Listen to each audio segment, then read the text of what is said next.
Assalamualaikum warahmatullahi wabarakatuh. Perkenalkan nama saya Sergio Vito Putranta dari kelas Etika Profesi TIA. Jadi saya dari kelompok 6 di sini akan menjelaskan tentang presentasi yang berjudul Cyber Etik atau Etika dalam Dunia Maya.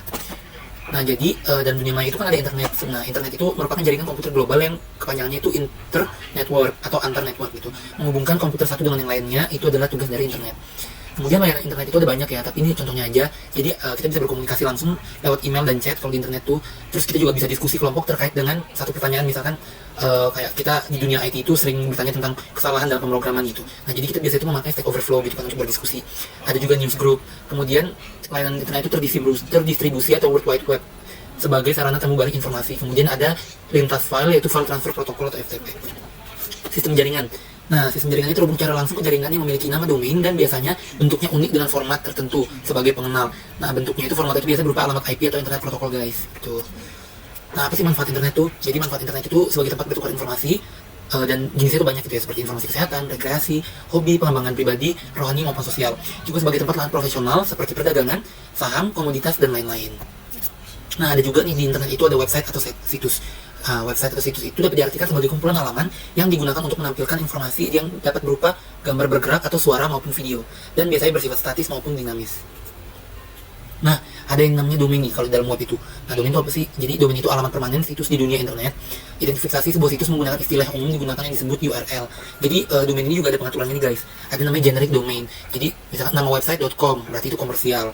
Kalau nama website.edu, nah itu berarti untuk yang tujuannya pendidikan gitu. Kemudian ada juga go.id yaitu untuk pemerintahan, dan ada or.id yaitu organisasi non-profit.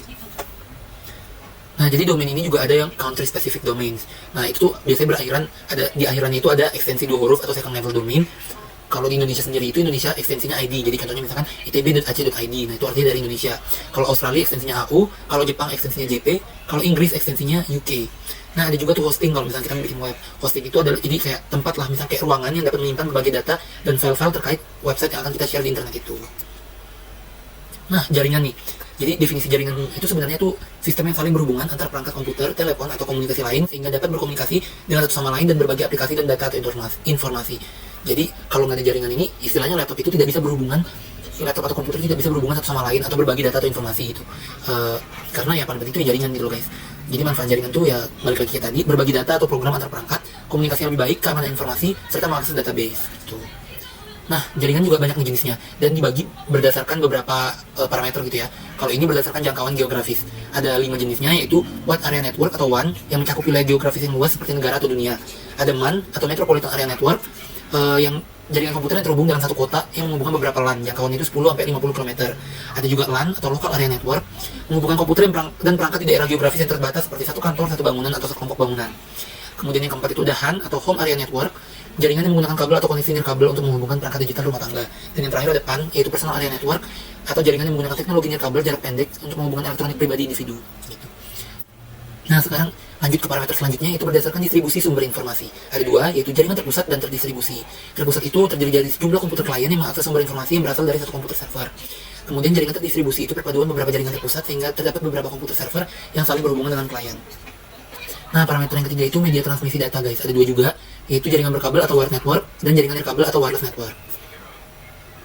Dan yang terakhir ada parameter berdasarkan peranan komputer nih. Ada jaringan client server, ada jaringan peer-to-peer. Nah, jaringan client server itu jaringan dalam beberapa komputer, server, dan klien. Nah, tugas komputer klien itu mengakses data pada komputer server, sedangkan komputer server menyediakan informasi yang diperlukan oleh komputer klien. Dan jaringan peer-to-peer itu setiap komputer bisa berperan sebagai klien dan atau server. Berikut adalah contoh dari jaringan client server dan peer-to-peer, guys. Nah, sekian dari saya, lanjut ke teman saya. Selanjutnya ada intranet, extranet, dan VPN. Intranet sendiri adalah jaringan pribadi internal organisasi yang menggunakan infrastruktur dan standar dari internet dan web. Sedangkan extranet adalah internet pribadi yang menghubungkan tidak hanya personil internal, tapi pemasok juga dipilih dan pihak strategis lainnya. Lalu yang terakhir ada virtual private network atau VPN, di mana jaringan pribadi yang menggunakan jaringan publik, biasanya internet, untuk menghubungkan remote site. Selanjutnya ada komponen jaringan. Komponen jaringan ini ada kabel atau nirkabel, host, dan node. Lalu ada protokol. Kabel itu sendiri bisa berupa twisted pair, koaksial, atau fiber optik. Kalau nirkabel itu dapat berupa infrared, microwave, siaran radio, dan satelit. Kemudian untuk host adalah komputer pusat yang mengontrol jaringan dalam jaringan tersebut. Lalu ada node, perangkat yang terpasang ke jaringan. Perangkat ini dapat berupa perangkat apa saja. Lalu untuk protokol, itu adalah hal yang mengatur pertukaran data antar hardware dan atau software. perangkat yang mengirim atau menerima ini harus mengikuti set protokol yang sama. Dan dalam protokol ini nanti dia akan membawa informasi tentang IP source, IP destination, paket yang rusak, dan juga jumlah paket individual. Dalam jaringan juga ada topologi jaringan. Topologi jaringan adalah hal yang menjelaskan hubungan geometris antara unsur-unsur dasar penyusun jaringan, yaitu node, link, dan station. Nah, topologi jaringan ini memiliki 6 karakter utama. Yang pertama ada bus, itu dia menghubungkan semua komputer menggunakan satu kabel utama. Jika salah satu kabel terputus, jika kabel yang menghubungkan salah satu komputer ini terputus, maka komputer lainnya juga tidak dapat berfungsi dengan baik dalam jaringan. Lalu ada topologi star. Dalam topologi ini, node tengahnya merupakan node sumber informasi yang menghubungkan semua komputer. Jadi jika node tengahnya rusak, maka komputer-komputer lainnya tidak akan bekerja dengan baik dalam jaringan. Tapi jika salah satu komputer yang di pinggirnya itu rusak, maka tidak akan berpengaruh apa-apa kepada komputer lainnya. Lalu untuk ring itu dia dihubungkan menggunakan satu kabel juga, tapi membentuk ring.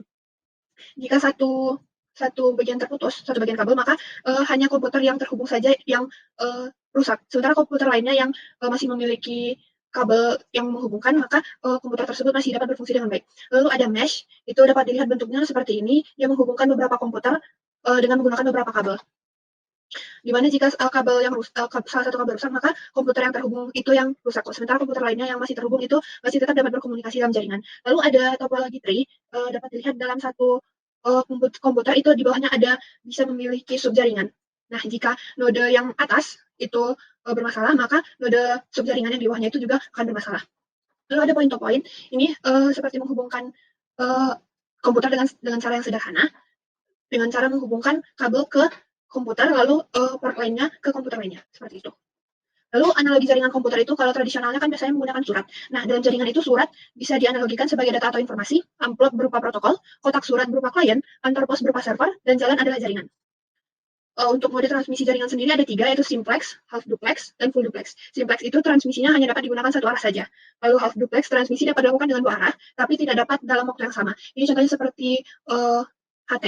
Lalu full duplex itu transmisi dapat dilakukan dengan 2 arah dalam waktu yang sama. Ini seperti kita dapat berkomunikasi atau melakukan telepon menggunakan smartphone.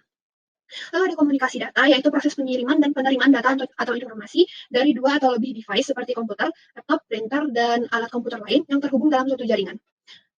Kemudian, kabel komunikasi data ini dapat berupa twisted pair, yaitu terdiri dari 2 helai kawat tembaga terisolasi memutari satu sama lain. Kecepatan pengirimannya 1-128 megabit per second. Rata-ratanya itu 56 kbps. Lalu untuk tipe kabel yang kedua, yaitu kabel koaksial, itu terdiri dari kawat tembaga terisolasi dibungkus perisai logam padat atau dikepang dalam bentuk penutup plastik eksternal. Kecepatan pengirimannya itu 200 megabit per second. Dan yang terakhir ada fiber optik, itu terdiri dari puluhan atau ratusan helai tipis, kaca atau plastik yang mengirimkan sinar cahaya. Kecepatan pengirimannya itu 2 gigabit per second.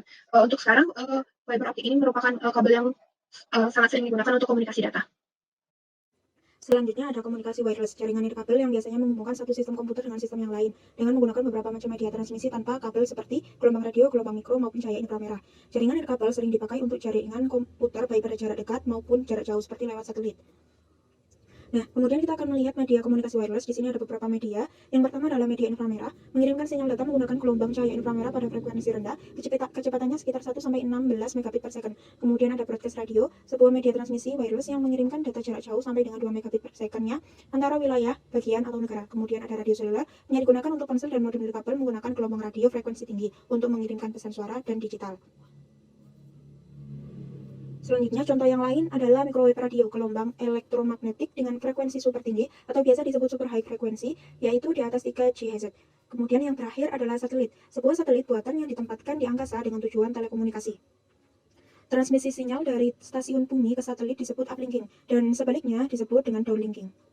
Nah, selanjutnya kita akan masuk ke long distance wireless, kategori perangkat nirkabel jarak jauh menggunakan media transmisi yang dikenal sebagai radio seluler yang memiliki beberapa tingkatan. Yang pertama adalah 1G atau first generation, layanan seluler pada ponsel analog. Yang kedua adalah 2G, second generation, layanan nirkabel ponsel digital dan PDA. Yang ketiga adalah third generation dan yang merupakan layanan digital nirkabel, dan yang terakhir adalah 4G, generasi keempat, layanan digital nirkabel. Nah, selanjutnya ada beberapa contoh dari short distance wireless. Yang pertama adalah Wi-Fi N dengan MIMO. MIMO adalah singkatan dari multiple input, multiple output, memperluas jangkauan Wi-Fi dengan menggunakan beberapa pemancar dan penerima antena. Kedua adalah Bluetooth, standar digital nirkabel jarak pendek yang bertujuan untuk menghubungkan ponsel, PDA, komputer, dan perangkat hingga jarak 10 meter.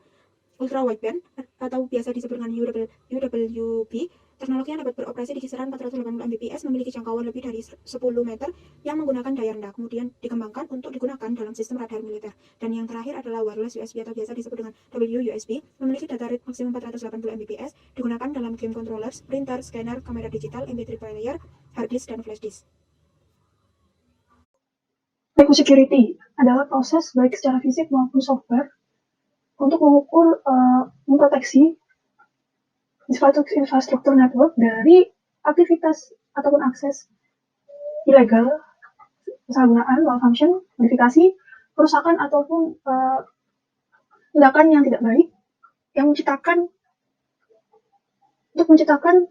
platform untuk komputer yang aman. Maka dari itu dibutuhkan online safety yang terdiri dari software antivirus and firewall.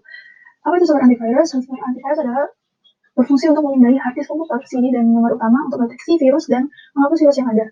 Lalu firewall adalah sebuah sistem perangkat keras dan atau perangkat lunak yang melindungi komputer atau jaringan dari penyusup. Apa itu cyber threat? Keamanan jaringan dalam jaringan komputer sangat penting dilakukan untuk memonitor akses jaringan dan mencegah penyalahgunaan sumber daya jaringan yang tidak sah. Tugas keamanan jaringan dikontrol oleh administrator jaringan. Macam-macam cyber threat, salah satunya denial of service, computer virus, hacker, and cracker. Internet. Apa itu internet? Internet adalah bagian dari interconnection networking, suatu jaringan yang menghubungkan komputer di seluruh dunia tanpa dibatasi oleh jumlah bit menjadi satu jaringan yang dapat diakses. Mengapa internet? Karena informasi pada internet dapat diakses 24 jam dalam sehari. Murah, lalu kemudahan akses informasi dan melakukan transaksi, kemudahan membangun relasi dengan pelanggan, materi dapat diupdate dengan mudah, dan pengguna internet telah merambat ke segala penjuru dunia. Perkembangan internet. Perkembangan sistem baru dalam dunia cyber seperti e-commerce, e-government, e-learning, e-banking. Internet selain memberi manfaat juga memberi pengaruh negatif dengan terbukanya peluang penyalahgunaan teknologi. Cyberspace. Apa itu cyberspace? Menurut desain, cyberspace merupakan suatu ekosistem bioelektronik di semua tempat yang memiliki telepon, kabel, koaksial, fiber optik, atau electromagnetic wave. Karakteristiknya yaitu bahwa berbasis secara virtual atau maya, dunia cyber selalu berubah dengan cepat, tidak mengenal batas teritorial. Orang-orang hidup dalam dunianya tersebut dapat melaksanakan aktivitas tanpa harus menunjukkan identitasnya, dan informasi dalamnya bersifat publik. Lalu selanjutnya ada pentingnya etika di dunia maya. Penggunaan internet berasal dari berbagai negara yang tentu saja memiliki budaya, bahasa, dan adat istiadat yang berbeda. Pengguna internet merupakan orang-orang hidup dalam dunia anonymous yang tidak mengharuskan identitas asli dalam interaksi. Berbagai macam fasilitas yang diberikan internet memungkinkan semua orang untuk tidak bertindak etis. Pengguna internet akan selalu bertemu setiap saat dan memungkinkan masuknya penghuni baru di dunia maya tersebut. Alasan dan versus tujuan. Pentingnya etika di dunia cyberspace adalah suatu alasan atau latar belakang, sedangkan tujuan dari penerapan etika adalah salah satunya meminimalkan tindakan dan kerugian cybercrime. Cybercrime adalah kejahatan yang maya, alasan tidak sama dengan tujuan. Ini ada etika pada one-to-one communication dan etika berinternet pada one-to-many communication. Pada one-to-one communication adalah kondisi di mana komunikasi terjadi antara individu face-to-face dalam sebuah dialog, contohnya email. Kalau one-to-many communication, kalau satu orang dapat berfungsi pada beberapa orang sekaligus, contoh mailing list, Twitter, Facebook, dan net news. Sekian dari kelompok kami. Terima kasih.